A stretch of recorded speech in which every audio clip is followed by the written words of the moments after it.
Hey everybody, and welcome back to my channel. Today we're going to be going back into our trusty DSM and be talking all things borderline personality disorder.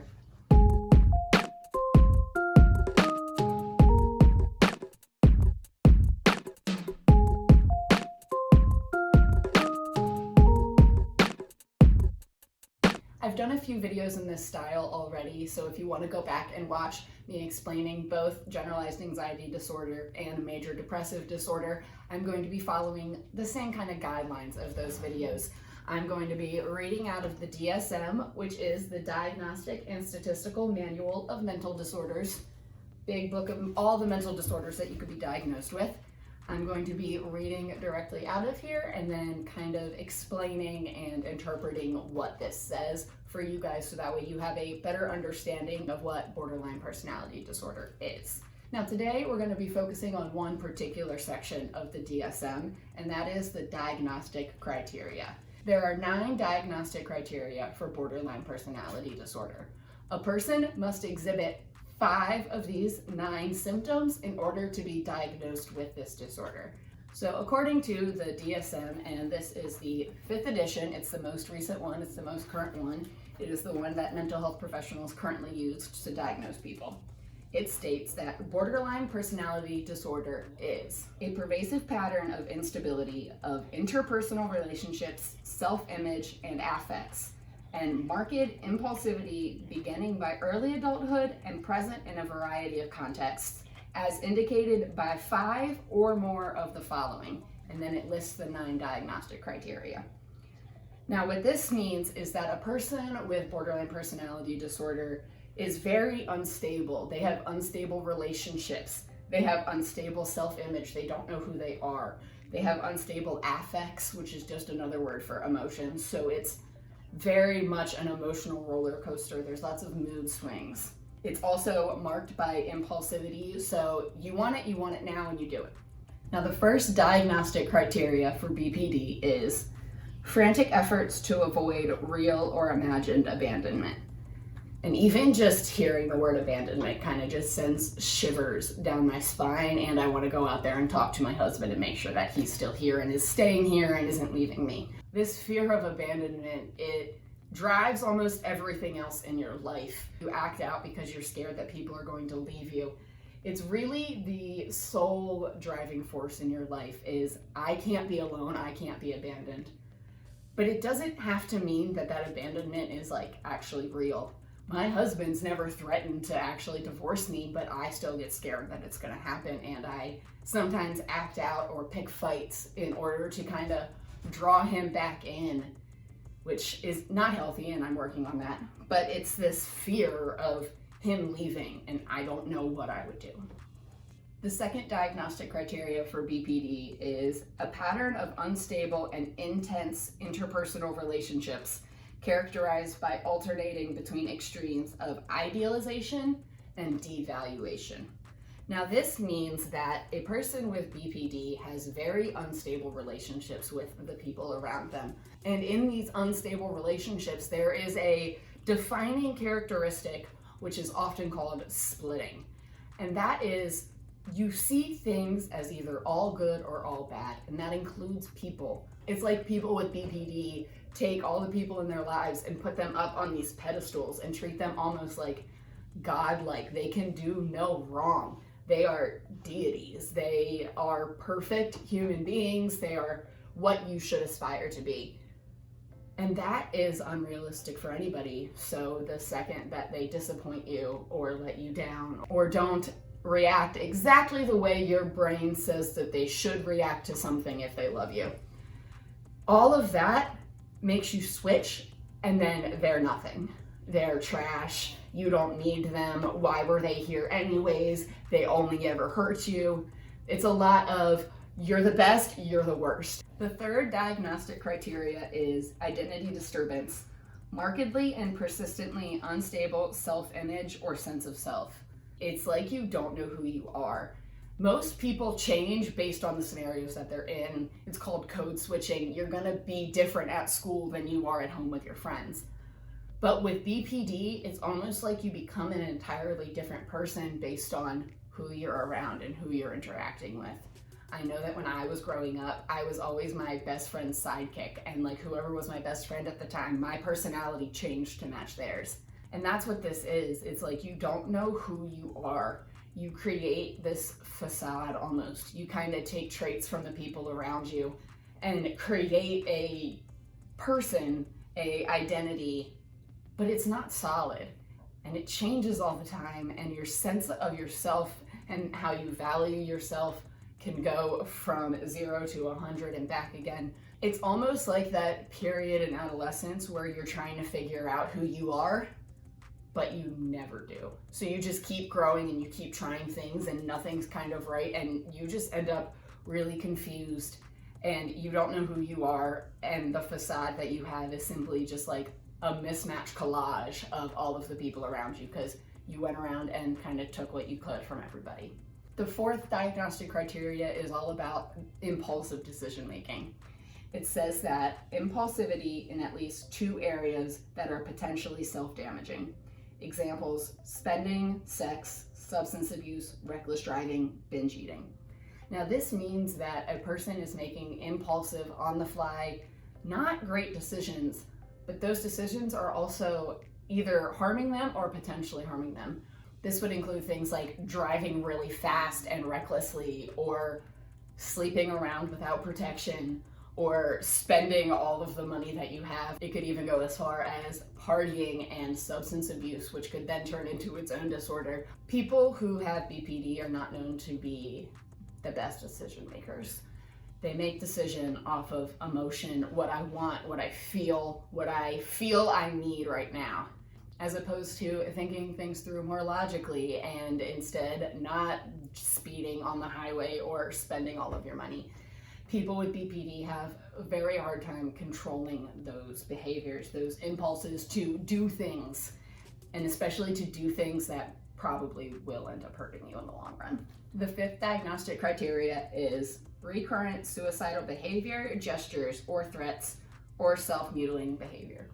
So any behaviors or threats of behaviors that would either hurt yourself or could end everything are included under this criteria. And they had to separate that both from the frantic efforts of being abandoned and the impulsivity because it is such a core piece of BPD. It is suggested that as many as 20% of people who have to go inpatient for mental health have borderline personality disorder, and it's because of this one, because there is this insane emotional roller coaster that you're on. A lot of people deal with depression and hard times in adolescence, and there are a lot of people who turn to self-mutilating type of behaviors. But oftentimes those people grow out of them or find better ways of coping and then move on with their lives. But if you have a person who's still dealing with those kinds of behaviors when they're in their early 20s, they obviously can't figure out their own coping skills. They can't figure out like how to make themselves feel better, so they continue to do this. So if a person has a short history of these types of behaviors, it may not be as indicative.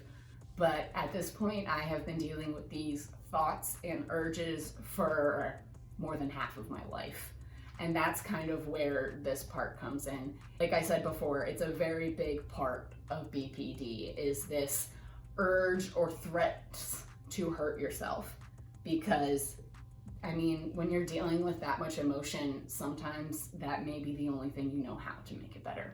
Now, the sixth diagnostic criteria for BPD is affective instability due to a marked reactivity of mood. Now that sounds very clinical. Essentially, all it means is that you are very emotionally unstable and you react a lot to things. People with BPD tend to, and I don't like the term overreact because it's been thrown at me so much, but we react in a way that may not be appropriate to what happened. If Jake jokes with me, I may have a complete mental breakdown. That doesn't logically make sense, but my emotions are just that reactive. It goes on to explain that these mood swings can look like intense episodic dysphoria, irritability, or anxiety, usually lasting a few hours and rarely more than a few days.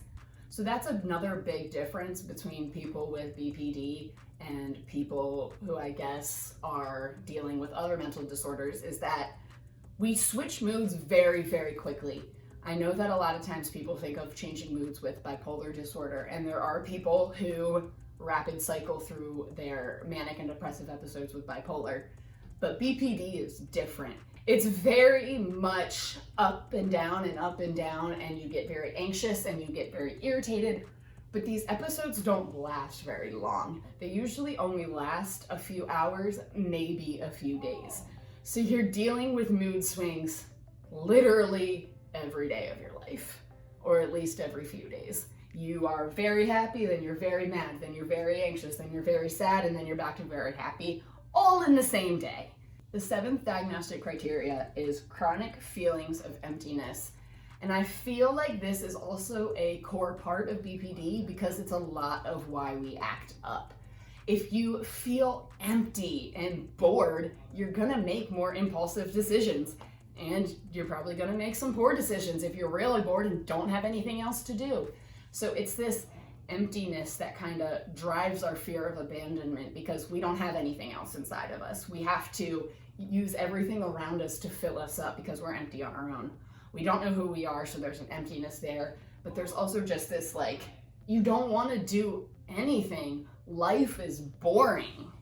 And you need to find something exciting. And that's why a lot of times people with BPD end up using substances or those types of things because they're just trying to cure this very, very intense boredom. The 8th diagnostic criteria is inappropriate, intense anger or difficulty controlling anger. This is a part of BPD that if you have heard of the disorder or if you've seen movies or anything about it, this is something that you'll probably know about. People with BPD are kind of stereotyped as these very angry people who lash out and break things and set things on fire for no reason.